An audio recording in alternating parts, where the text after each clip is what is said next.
Sur le thème de la photographie numérique, nous allons corriger donc la seconde activité, qui traite des métadonnées et des formats de fichiers de photos numériques.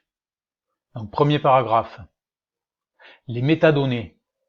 Donc les métadonnées dans le format EXIF. Donc, le format EXIF, c'est le format le plus courant donc, pour les métadonnées. Donc les métadonnées, c'est toutes les données qui vont être associées, donc qui vont être adossées donc, à une photo. Donc, par exemple, le lieu de prise de vue de la photo, la date, les coordonnées GPS, les caractéristiques de l'appareil photo, les caractéristiques de l'image, etc. Donc tout ça, c'est ce qu'on appelle les métadonnées. Donc pour illustrer donc les métadonnées, vous aviez à disposition donc les photos d'une croisière. Donc c'était sur Portraits, donc je bascule, pardon. Je referme. Donc vous aviez les photos donc de la croisière. Donc il y avait une photo par ville étape. Donc les photos sont dans l'ordre. Donc première photo donc départ de la croisière. Dernière photo donc pour l'arrivée donc de la croisière. Donc si je prends la photo numéro 2, donc je clique dessus, je la télécharge. Donc une fois qu'elle est téléchargée, j'affiche la photo dans son dossier, dans le dossier de téléchargement. Donc étape 2.jpeg, donc bouton droit, donc je veux avoir accès donc aux métadonnées donc associées à cette photo. Donc bouton droit, propriétés. Et donc dans propriétés, donc j'ai plusieurs onglets, donc l'onglet général où je vois la taille de la photo par exemple. Et ce qui va m'intéresser, moi, c'est les coordonnées, donc, de manière à pouvoir déterminer le lieu de prise de vue de la photo. Donc je vais dans l'onglet détails. Donc dans l'onglet détails, j'ai des détails sur la prise de vue, sur les caractéristiques de l'image, donc définition, résolution, profondeur de couleur, sur l'appareil photo, donc le modèle, caractéristiques, et des données sur la position, donc les coordonnées GPS, donc en latitude, en longitude, et éventuellement donc l'altitude. Donc pour cette photo numéro 2, donc la latitude est de 38 degrés, 42 minutes, 52,85 secondes. La longitude est de 9 degrés, 8 minutes, 7,58 secondes. Il faut noter que, au niveau de la latitude et de la longitude, il n'est pas précisé si c'est au nord ou au sud de l'équateur, ou si c'est à l'est ou à l'ouest du méridien de Greenwich. Donc ça va être à nous de déterminer ça. Donc je garde en tête, en mémoire, donc les coordonnées. Je vais basculer donc sur l'application qui permet donc à partir des coordonnées de retrouver le lieu correspondant.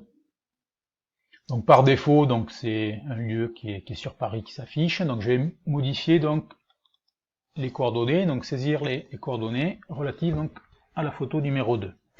Donc on a dit que en latitude, on était à 38 degrés, 42 minutes, j'arrondis, donc 52,85 secondes.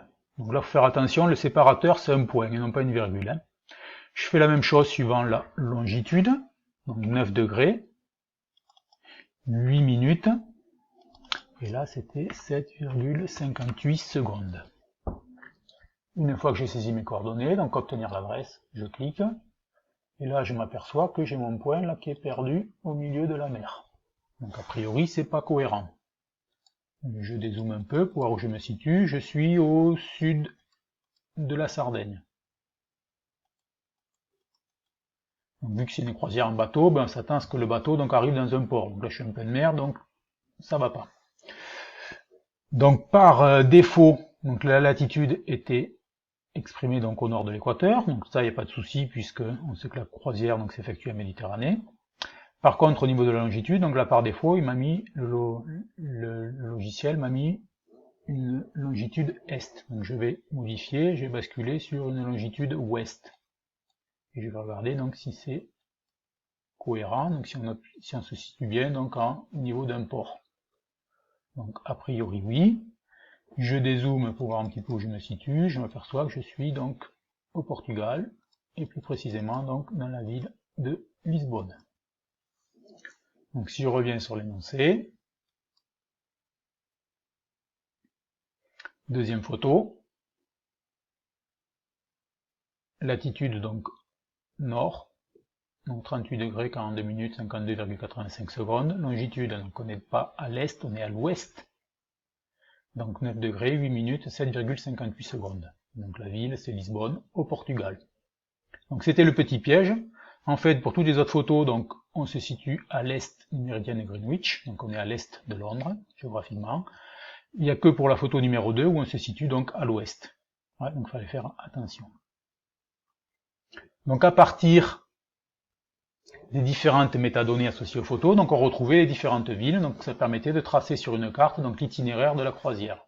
Donc point de départ Marseille, première étape donc aux Baléares, en Mahou-Mahon, deuxième étape Lisbonne, Portugal, ensuite donc on revient dans la mer Méditerranée, donc troisième étape donc en Sardaigne, à Cagliari, quatrième étape à Malte, à La Valette, la capitale, ensuite en Sicile, donc en Sicile c'était Catane, avant-dernière étape donc à Naples en Italie, et enfin donc dernière étape, donc fin de la croisière, donc dans la ville de Gênes, donc en Italie. Donc voilà pour le tracé.